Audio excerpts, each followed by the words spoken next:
Hi guys, right now I'm going to give you a bit of a walkthrough on how to deliver a really good safety talk as a river guide.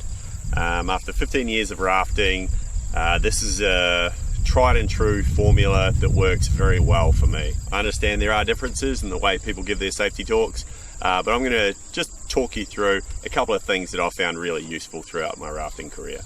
The first thing I generally do is help the guests suit up. I make sure that their life jackets and helmets are fitted correctly, and generally when I'm standing right in front of them, making sure their buckles and everything is appropriately fastened, it gives me a chance to talk to them and get an idea of their communication skills, whether they need any medication with them, asthma puffers, EpiPens, anything like that, and sort of work out the team and understand the dynamics, who's traveling with who.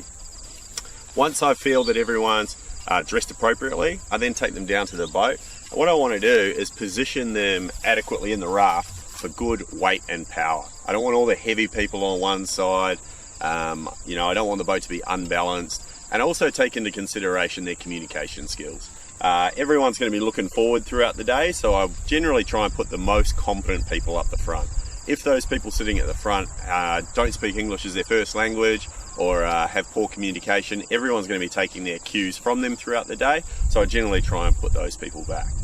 Once I've got people in the boat, generally they jump in and sit on the thwarts, okay, so I ask everyone to sit on the outside. Then I go around and I show people where I want them to put their feet. I call it locking your feet in. In the middle, I get them to put 1 foot forward, 1 foot back, like this, okay? And I say, having your feet locked in is like wearing your seatbelt. Stops you getting ejected from the boat today. When people are sitting in that front compartment, 1 foot back, 1 foot by the seam line, and I get them to push their knees apart and brace themselves in the corner by spreading their legs there.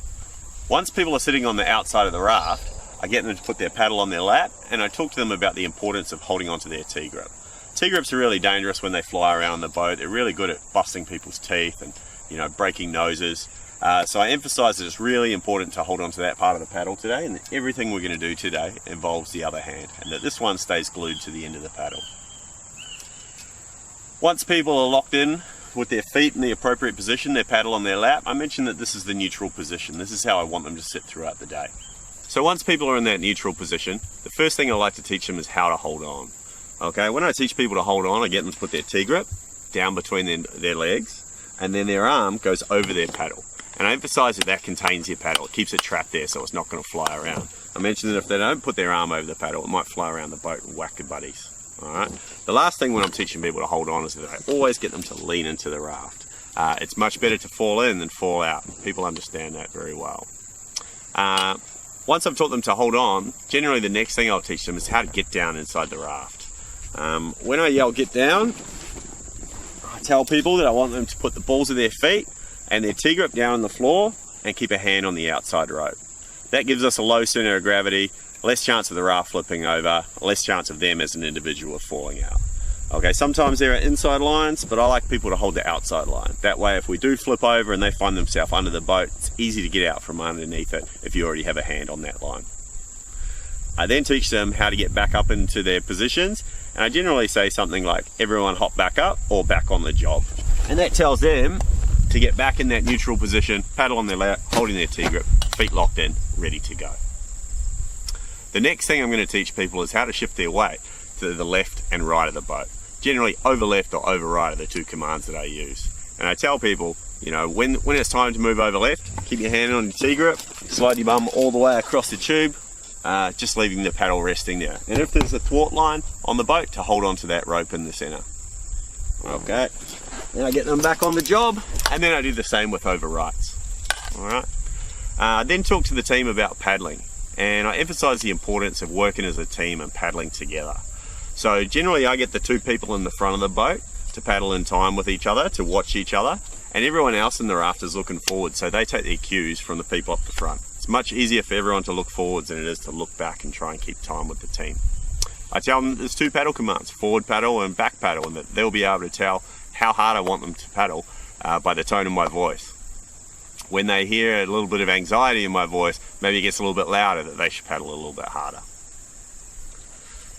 Once I've taught them the commands, forward paddle, back paddle, hold on, get down, over left and over right, The next thing I'm going to talk to them about is falling out of the raft. Okay, I tell people that if they fall out of the boat today, the best thing they can do is try and stay with the raft and hold on to the line running around the outside. I tell them that it's not important to hold on to their paddle, and if they lose it, that's no problem, but their first priority should be holding on to the boat. If they hold on to the boat, somebody on board will be able to rescue them. I then talk to the team about how to pull people back in by using the shoulder straps of the life jackets to hoist people in, and just pretty much tell them that, if you yank on someone's arm, that you might pop their shoulder out of the socket, so to use those handles. The next thing I talk about is rescuing people with a paddle. If people do fall out and they're in the water, then you can reach out using your paddle. And I tell them that it's like an extension of your arm, and to always offer that person the T-grip. The blade is not ideal for hanging on to. Give them the handle and you can use that to pull them back to the boat. I then say, if you fall out, you can't hold on to the boat, you can't be reached with a T-grip, then I might throw you a rope. And I talk about throw bags and rescue ropes, how they work, how to throw them, and how they need to respond if I do throw a rope to them.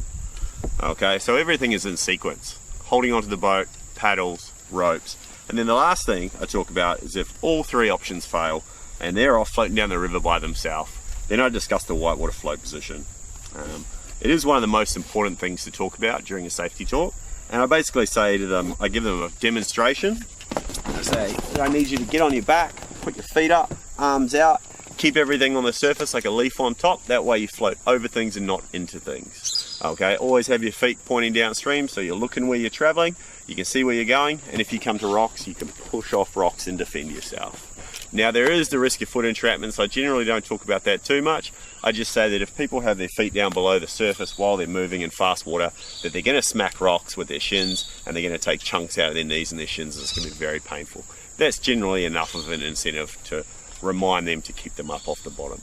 I then talk about what to do if the raft flips over. I mentioned that if the boat does flip over, then I need them to come out from underneath it. That I'm going to climb on top and I want to count 5, 6 or 7 people depending on how big the team is. I want to get on top of that raft and make sure everyone's okay. And I tell people that if they're underneath the boat and I can't see them, then I'm going to start to panic. So not to hang out there if we do flip over. I do tell them that every flip is different and how we respond is going to be different. So once they're out from underneath the boat, ask them to keep a hold of the raft, keep their feet up, and listen for the next set of instructions, whatever they may be. At the conclusion of my safety talk, I like to retest all the commands that I've talked about at the beginning, and then I like to summarize it by saying what I consider to be the 5 most critical things. Okay, and I go over those 5 things. They are: number 1, keep your hand on the T-grip. Number 2, keep your feet locked in. Number 3, paddle together as a team. Number 4, rescue each other if people fall out of the boat. And number 5, getting into that whitewater float position. That's how I deliver a safety talk.